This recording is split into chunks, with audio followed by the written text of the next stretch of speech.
So this is the latest nearly indestructible phone, and you've launched it here in Barcelona. I remember last year, your nearly indestructible phone on CNN. What's new this year?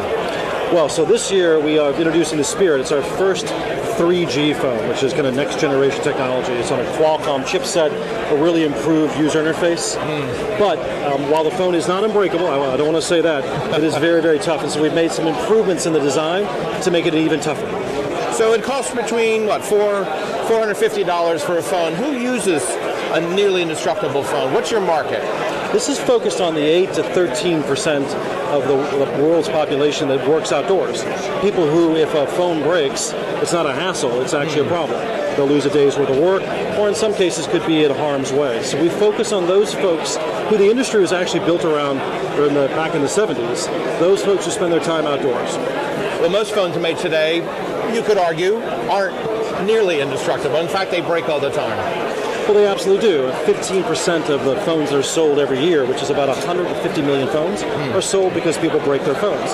So as an industry, it's important that the phone you have in your pocket, it's important that breaks Well, this one's pretty reliable. I like the old-fashioned Nokia because it's pretty good for me. If I drop it, it doesn't break. It might fall apart, but I can put it back together again. And for people for people like us who work inside, that makes sense. But for folks who work outdoors, they need a different type of phone. They need a phone with keys you can use with a glove. They need a phone that has a glare-resistant screen, a speaker that's twice as loud, and a battery that gives you twice the amount of talk time. Because when you're outdoors, you can't plug it in. How many have you sold in the last, say, 24 months? So we've almost crossed the 500,000 mark. We're now in 50 countries, 24 languages. Basically, everyone in the world, there's going to be a small group of folks, about 2% of the world, in every country that wants and needs this kind of a phone. Now, you guarantee to replace it if it breaks. How many have come back broken? So tens of thousands of phones have come back. Really? But that's very typical with the industry average. Okay. But what's great about our phones is that we learn. Every time someone gives us a phone back, we learn on why it breaks. And we give them a phone unconditionally without a question. So one of the innovations we made this year was to deal with one of the major reasons that phones break.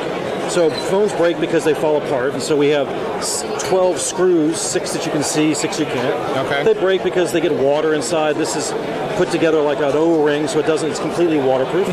But they finally break, and most of your viewers would say they break because the lens breaks. Yeah, the screen. The screen. So we've made what's called a Gorilla Glass in conjunction with Corning. It took us about a year and a half to do this. It's basically a virtually unbreakable screen. Right. Well, that is obviously what most people complain about, the screen.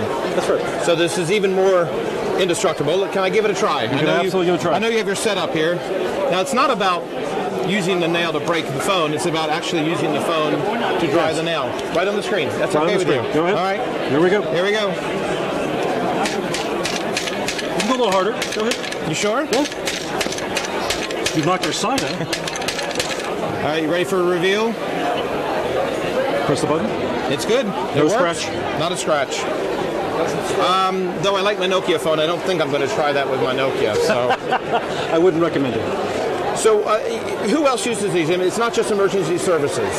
So it's folks in oil and gas, agriculture, transportation, construction, maintenance, security, fire and police. United Nations security forces use our phone. NATO uses our phone. A number of militaries around the world use our phone. A lot of phone manufacturers now, subsidies, heavy subsidies. It's more about the content inside. Are you making money from this? We are. Our phones have the same kind of smartphone capabilities as a BlackBerry, as an example. And so we have a series of applications that we sponsor and where we make money in the same context. Again, it's a small niche that we focus on, but they have different needs than an Apple, so they don't need to watch Desperate Housewives on TV.